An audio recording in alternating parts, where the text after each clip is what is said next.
ये आकाशवाणी लखनऊ है।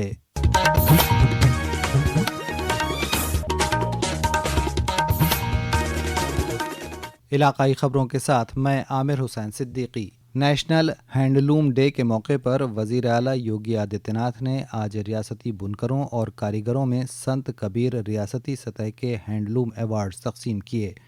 लखनऊ के लोक भवन में मुनक्किद एक तकरीब में उन्होंने chief minister handloom and powerloom industry development scheme और Jhalkari Bai Kori handloom and powerloom scheme के मुस्तफ़ीदीन को चेक भी तकसीम किए। वज़ीर आला ने कहा कि इसी दिन यानी 7 अगस्त 1905 को भारत की तहरीक आज़ादी ने एक नया रुख इख्तियार किया था।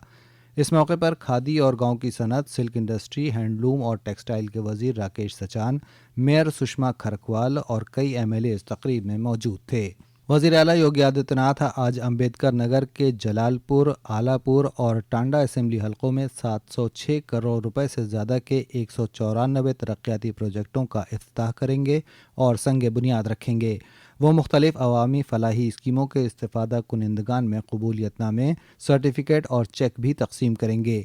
अंबेडकर नगर के रामनगर तरक्याती ब्लॉक में मुनक्किद होने वाली इस तकरीब में पंचायती राज के वजीर ओम प्रकाश राजभर और इलाकाई एमएलएज भी मौजूद रहेंगे। वज़ीर आला योगी आदित्यनाथ ने कल लखनऊ में मुनक्किद वीडियो कॉन्फ्रेंसिंग के दौरान ख़वातीन की हिफाजत, अमन व अमान, कांवड़ यात्रा, सैलाब की सूरत हाल, आने वाले त्योहारों की तैयारियों, खादों की दस्तयाबी और स्कूली गाड़ियों के हिफाजती इंतजामात का जायज़ा लिया और ज़रूरी हिदायत जारी की।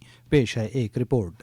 मुख्यमंत्री ने कहा है कि कांवड़ यात्रा आस्था, अनुशासन और सामाजिक समरसता का महापर्व है। इसके शांतिपूर्ण और व्यवस्थित संचालन में किसी प्रकार की बाधा उत्पन्न करने वाले अराजक तत्वों के विरुद्ध जीरो टॉलरेंस की नीति के तहत कठोर कार्रवाई की जाए। भ्रामक और मिथ्या समाचार फैलाकर माहौल बिगाड़ने के हर प्रयास का तत्काल तथ्यात्मक खंडन किया जाए। मुख्यमंत्री ने बाराबंकी और उन्नाव सहित बाढ़ प्रभावित 8 जनपदों में राहत एवं बचाव कार्यों की समीक्षा करते हुए इन जनपदों के जिलाधिकारियों को निर्देश दिए कि प्रभावित क्षेत्रों में राहत कार्य पूरी तत्परता से जारी रहें और कहीं भी सहायता में कोई कमी न रहे। इससे पहले एक अन्य उच्च स्तरीय बैठक में मुख्यमंत्री ने प्रदेश के युवाओं के समग्र विकास के लिए एकीकृत युवा नीति तैयार करने के निर्देश दिए हैं। समाचार कक्ष से विवेक।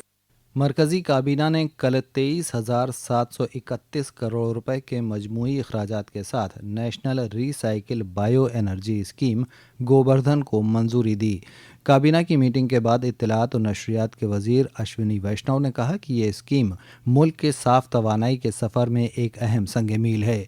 उन्होंने कहा कि इस स्कीम का मकसद बड़े पैमाने पर निजी सरमायाकारी को राग़िब करना और रोज़गार पैदा करना है। वज़ीर-ए-आज़म नरेंद्र मोदी ने कहा कि ये स्कीम कंप्रेस्ड बायोगैस को फ़रोग़ देगी। वज़ीर आला योगी आदित्यनाथ ने भी एक सोशल मीडिया पोस्ट में कहा कि गोवर्धन स्कीम को मरकज़ी काबीना की मंजूरी खुद इन्हिसार भारत, साफ तवानाई और देही खुशहाली की तरफ एक तारीख़ी कदम है। वज़ीर आला योगी आदित्यनाथ ने कल खाना बदोश बिरादरी की तरफ से खाना बदोश तरक्याती बोर्ड की तश्कील के लिए मुनक्किद करदा तशक्कुर के प्रोग्राम में शिरकत की। अपने खिताब में वज़ीर आला ने कहा कि सबका साथ सबका विकास का जो मंत्र वज़ीर आज़म नरेंद्र मोदी ने 2014 में मुल्क को दिया था, अब समाज के आखिरी फ़र्द तक पहुंच रहा है। सुप्रीम कोर्ट ने लखनऊ के एक कोचिंग सेंटर में लगने वाली अलमनाक आतिशज़दगी को लेकर सख्त मौक़िफ़ इख्तियार किया है। अदालत ने लखनऊ डेवलपमेंट अथॉरिटी को तौहीन अदालत का नोटिस जारी किया है और उसके वाइस चेयरमैन को ज़ाती तौर पर हाजिर होने की हिदायत दी है।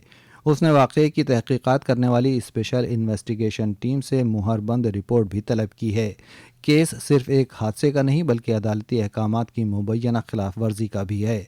सुप्रीम कोर्ट का कहना है कि उसने पहले हिदायत दी थी कि रिहायशी इलाकों में गैर कानूनी तिजारती सरगर्मियों और इमारतों के गलत इस्तेमाल की निशानदेही की जाए और उनके खिलाफ सख्त कार्रवाई की जाए, लेकिन लखनऊ डेवलपमेंट अथॉरिटी इन हिदायत पर सही तरीके से अमल करने में नाकाम रही। अब अदालत ने तौहीन अदालत की कार्रवाई शुरू कर दी है। रियासत के कई हिस्सों में मुसलसल बारिश और बैराजों से पानी छोड़ने की वजह से कई नदियां तिग़यानी पर हैं। उन्नाव में गंगा और बाराबंकी में घाघरा नदी कल खतरे के निशान को पार कर गईं। पहाड़ी इलाकों में मुसलसल बारिश की वजह से अमरोहा में भी गंगा नदी तिग़यानी पर है। پہاڑی علاقوں میں مسلسل بارش کی وجہ سے امروہہ میں تگری گنگا کا پانی کی سطح بڑھ گئی ہے، جس کی وجہ سے گھاٹوں میں پانی بھر گیا ہے۔ اس درمیان محکمہ موسمیات نے آج سے 9 اگست تک مشرقی اتر پردیش میں کچھ مقامات پر موسلا دھار بارش کے لیے یلو الرٹ جاری کیا ہے۔ اس کے ساتھ ہی آکاشوانی لکھنؤ سے علاقائی خبریں ختم ہوئیں۔